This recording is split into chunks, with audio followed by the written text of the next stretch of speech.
Hi everyone, this is CA Shivani and welcome back to my YouTube channel. So in this video we are going to discuss a strategy to clear CA final direct tax paper. So without wasting a moment, let's get started with the video. सबसे पहले कौन सा material use करना चाहिए CA final DT के लिए।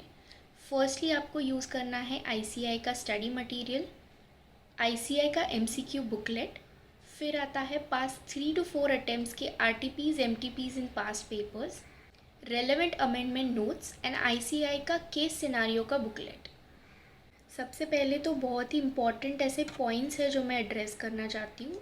सबसे पहले तो जो भी अमेंडमेंट्स आपके अटेम्प्ट के लिए एप्लीकेबल है वो सारे अमेंडमेंट्स आपको करने हैं, क्योंकि ICAI बहुत हद तक तो अमेंडमेंट्स जो होते हैं ना उसके ऊपर क्वेश्चंस फॉर्म करके एग्ज़ाम में पूछते हैं, तो अमेंडमेंट्स को तो कभी भी स्किप नहीं करना है। सेकेंड पॉइंट ये है कि आपको अपने समरी नोट्स बनाने हैं, क्योंकि DT ना ये बहुत ही ज़्यादा वास्ट सब्जेक्ट है। जो इतना पोर्शन है उसको आपको कट डाउन करके इतना करना है, तो उसके लिए आपको समरी नोट्स प्रिपेयर करने पड़ेंगे। थर्ड पॉइंट, पूरे DT में ना बहुत सारे टैक्स रेट्स है, बहुत सारे पेनल्टीज़ है, तो अब इनको याद कैसे करें। तो आप एक नोट प्रिपेयर कर लो, उसमें आप सारे टैक्स रेट्स को कंपाइल कर लो। दूसरी एक नोट बना लो जहाँ पे आप सारे पेनल्टीज़ को कंपाइल कर लो। तो ऐसे आपको कंपाइलर्स बनाने हैं specially for the tax rates, क्योंकि इतने सारे रेट्स है एग्ज़ाम में याद नहीं आते। बहुत टाइम ऐसा होता है कि हम कंफ्यूज हो जाते हैं कि यहाँ पे कौन सा रेट लगना है, और बहुत टाइम ना मार्क्स इसमें ही चले जाते हैं कि कैलकुलेशन में एक रेट लगने वाली होती है, हम कोई और ही रेट लगा के आ जाते हैं। फिर नेक्स्ट पॉइंट ये है कि आपको जो भी क्वेश्चंस है DT में आपको राइटिंग प्रैक्टिस करनी है। एग्ज़ाम में जाके हमें ना फॉर्मेट ही याद नहीं आता है, फिर हम पूरा ब्लैंक हो जाते हैं। उससे अच्छा ये है कि राइटिंग प्रैक्टिस कर लो और फॉर्मेट अच्छे से याद रख लो। फिर मेरा नेक्स्ट पॉइंट ये है कि एग्ज़ाम में जब भी आप आंसर लिखोगे ना उसमें आपको ना नोट्स ज़रूर बनाने हैं, वर्किंग नोट्स बनाने हैं। आपको कौन सा फिगर कहाँ से आया, इस हर चीज़ की आपको वर्किंग नोट बनानी है। आई अंडरस्टैंड पेपर लेंदी होता है, कंप्लीट नहीं हो पाता है, but this is very important कि आप हर चीज़ की वर्किंग नोट बनाओ। मैंने ये एक चीज़ फॉलो की थी जब मैं पढ़ाई कर रही थी, मैंने ना चार्ट्स बनाए थे। तो मैंने टैक्स रेट्स कंपाइल करके एक चार्ट बनाया था, मैंने डिडक्शंस के एक चार्ट बनाए थे, और ऐसे चार्ट्स ना मैंने अपने स्टडी टेबल के एग्जैक्ट सामने स्टिक किए थे। तो कभी भी आते जाते भी ना अपनी नज़र पड़ती है और वो रिवाइज होते रहते हैं। और इतने सारे डिडक्शंस है, इतने सारे टैक्स रेट्स है ना, तो भूलने के चांसेस बहुत होते हैं। तो ऐसे जब आप चार्ट्स पे स्टिक करके रखते हो ना, बार बार उस पर नज़र पड़ती है और वो एक ना दिमाग में बैठ जाता है। और मैंने चार्ट्स बनाए कैसे, तो आई वुड सजेस्ट कि CA यश खंडेलवाल की वीडियोस आप रेफ़र कर लो। उन्होंने काफ़ी ऐसे वीडियोस अपलोड किए थे जहाँ पे उन्होंने सारे टैक्स रेट्स को कंपाइल किया था। उन्होंने एक ऐसा वीडियो बनाया था जिसमें उन्होंने सारे PGBP के एडजस्टमेंट्स एक कंपाइल किए थे। वो तो एक वीडियो ऐसा था कि जो मैंने एग्ज़ाम के डे पे देखा था, लिटरली कुछ 15 to 20 मिनट्स का वीडियो था। It was so useful, trust me. वो सारे PGBP के एडजस्टमेंट्स उन्होंने एक साथ एक जगह पे लिखे थे, वो रिवाइज़ करने में भी ईजी हो जाता है, और एग्ज़ाम में लिटरली वो जो चार्ट है ना वो याद आ जाता है, वो विजुअलाइज होता रहेगा आपको चार्ट। तो डेफिनेटली ट्राई दिस, आप चार्ट्स बना के डेफिनेटली ट्राई करना। आपको पढ़ाई और रिवीजन कैसे करनी है, तो सबसे पहले आपको कॉन्सेप्ट को अंडरस्टैंड करना है और उसके साथ साथ आपको उसके अमेंडमेंट नोट्स भी रेफ़र करने हैं। फिर आपको उसकी समरी नोट बनाने हैं। उसके बाद आपको सारे क्वेश्चन सॉल्व करने हैं और साथ साथ आपको इम्पॉर्टेंट क्वेश्चंस मार्क करने हैं।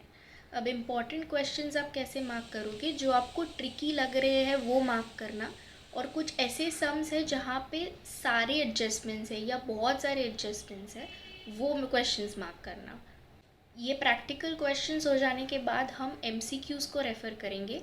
ICAI का MCQ बुकलेट कभी भी नहीं भूलना है। जिस जिस पेपर में आपको MCQs आने वाले हैं उन सब पेपर्स के आपको MCQ बुकलेट रेफ़र करने ही है। ये सब हो जाने के बाद आपको रिवाइज़ करना है। रात को सोने से पहले आपने जो भी पढ़ाई की है वो रिवाइज़ करना है। तो आप रिवाइज़ कैसे करोगे, तो सबसे पहले आपने जो समरी नोट बनाए हैं वो आपको रीड करनी है। फिर आपने जो इम्पॉर्टेंट क्वेश्चंस मार्क किए हैं वो आपको सॉल्व करने हैं, एंड एंड में आपको MCQs दोबारा से रिवाइज़ करने हैं। यहाँ पे मैंने एक ABC एनालिसिस बनाया है for DT paper. I will just read it out. So category A में आते हैं आपके basic concepts, residence and scope. So this is a very important chapter. ये चैप्टर क्या होता है कि हमें लगता है ये तो इंट्रोडक्शन चैप्टर है, ये तो इंटर में ऑलरेडी हो गया है, तो इसका क्या काम, तो इसको स्किप कर देते हैं। बट ऐसा नहीं करना है, क्योंकि इंटर में भले ही किया गया है, फाइनल में आते आते आप बहुत सारे कॉन्सेप्ट्स भूल गए होंगे। और ये ऐसे कॉन्सेप्ट्स है ना, ये अगर आपको बेसिक नहीं पता है ना, तो आपके आगे के कॉन्सेप्ट्स आप क्या ही करोगे।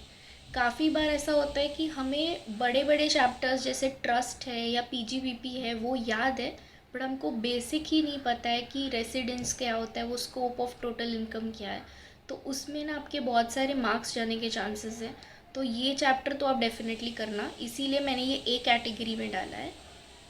Next is income not forming a part of total income, PGBP, assessment of various entities, charitable trust, TDS TCS advance tax, deductions, assessment procedure, appeal, penalties and offences. ये ए कैटेगरी के chapters आपको सबसे पहले finish करने हैं। उसके बाद you will go to the B category and then to the C category. इसमें भी आई वुड सजेस्ट कि पीजीवीपी जो है ना वो सबसे लास्ट में करना, क्योंकि there are chapters like deductions जिसका यूज़ आपको पीजीबीपी के सम्स में होगा। अगर आपने वो चैप्टर नहीं किया है तो आप पीजीबीपी के सम्स भी कम्प्लीटली सॉल्व नहीं कर पाओगे। इसीलिए पहले आप बाकी के सारे चैप्टर्स ख़त्म कर लो और एंड में आप पीजीबीपी कर लो। कैटेगरी बी में आते हैं income from other sources, capital gains, aggregation, set off and carry forward, liability in special cases, GAAR and miscellaneous. So miscellaneous chapter हमें लगता है कि ये आलतू फालतू चैप्टर है तो ऑप्शन में छोड़ देते हैं, बट ऐसे नहीं करना है, क्योंकि मिसलेनियस चैप्टर में से भी अराउंड 4 to 5 मार्क्स के क्वेश्चन आते हैं। और अगर पेपर डिफ़िकल्ट आ गया तो ये 4-5 मार्क्स ही है जो हमें सेव करते हैं। फिर कैटेगरी सी चैप्टर्स में आते हैं salaries, house property, income tax authority and dispute वाला चैप्टर। और इंटरनेशनल टैक्सेशन में NR taxation, DTAA, equalisation levy, transfer pricing and advance ruling, ये चैप्टर्स बहुत ही ज़्यादा इंपॉर्टेंट है, तो इस पर आपको ज़्यादा फोकस देना है। तो मैंने स्टडी फ्लो क्या फ़ॉलो किया था, तो सबसे पहले I started with international taxation, क्योंकि इंटरनेशनल टैक्सेशन अराउंड 30 मार्क्स का आता है। When you finish off that आपको भी कॉन्फिडेंस आता है कि ओके 30 मार्क्स तो हमारे सिक्योर हो गए। उसके बाद आपको बेसिक्स करने हैं DT के, जो मैंने आपको ऊपर बोला था, बेसिक कॉन्सेप्ट्स वाला चैप्टर।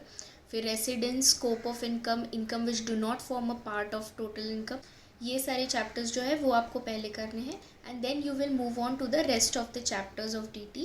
और ये आप ऑर्डर कैसे फॉलो करेंगे, तो जो ABC एनालिसिस दिया है उस ऑर्डर में आप फॉलो करोगे।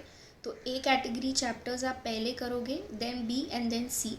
एंड उसमें भी ए कैटेगरी में आई वुड सजेस्ट PGBP आप लास्ट में करना। So that's all for today's video. I hope आपको आज का वीडियो अच्छा लगा होगा।